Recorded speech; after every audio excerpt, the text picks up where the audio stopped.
home of Toronto chef Rodney Bowers and his wife Natalie, and they have 2 little children. And when they came to me, they had just purchased this house. It was a traditional home with a lot of small rooms, linoleum clad everywhere, really ugly. And really they wanted to create a great warm family home. Rodney's from the East Coast and he's all about entertaining, cooking for them, having parties, and we really designed this house for that purpose. The approach for the main floor here was a little bit different than typical. It really was about double function, family use, lounging, as well as big dinner parties. So we actually didn't do a dining room, but rather more of a breakfast banquet nook.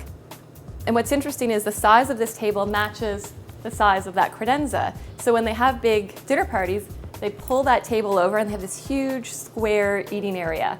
And it's also open to this sort of wine area. And when they have parties, they'll lay out a cocktail bar there. It's all about the socializing. And Rodney can be cooking and chatting up the guests like he's famous for. When designing this kitchen, I really worked closely with Rodney. He wanted it to be like a true restaurant-style kitchen.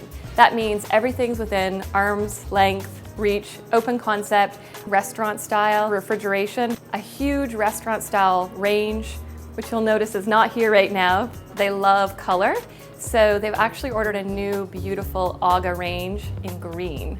And I think it's actually going to be a great punch in this house. We created a room just for Rodney in this house, and that's the library.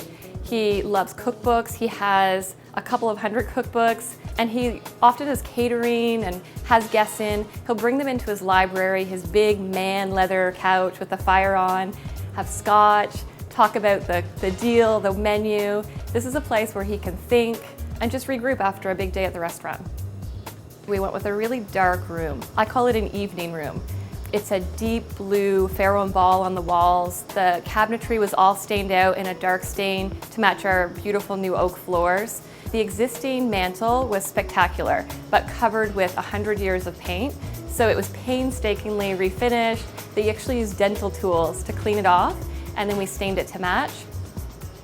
And we carried that. The furniture is dark brown. This is a rich, lush, classic library. So this house actually had a great bonus space. It has a 3rd floor, but they're sort of small rooms, almost attic space. We blew it wide open, lifted the ceiling, took out all the roof trusses, and made a great peaked ceiling. And we created this master suite for them. So it's an L shape. They have their bedroom in one area, but it's open to the bathroom. And that's okay for them. They actually love that. Nat can be having a bubble bath while Rodney's reading a book in bed. And it's just this great warm love den, we call it. It's really bright and open because we've increased the window sizes, and even the volume within the roof line itself really adds a lot of light and space.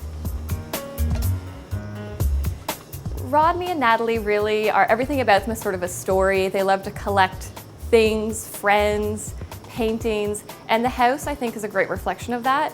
It wasn't my job to come in and make it picture perfect. It was really supposed to represent them and their journey together as a couple and where they're going in the future, and I think we've done that. Every piece is really something they've selected, and there's a lot of stuff, but it's all very personal, so it works.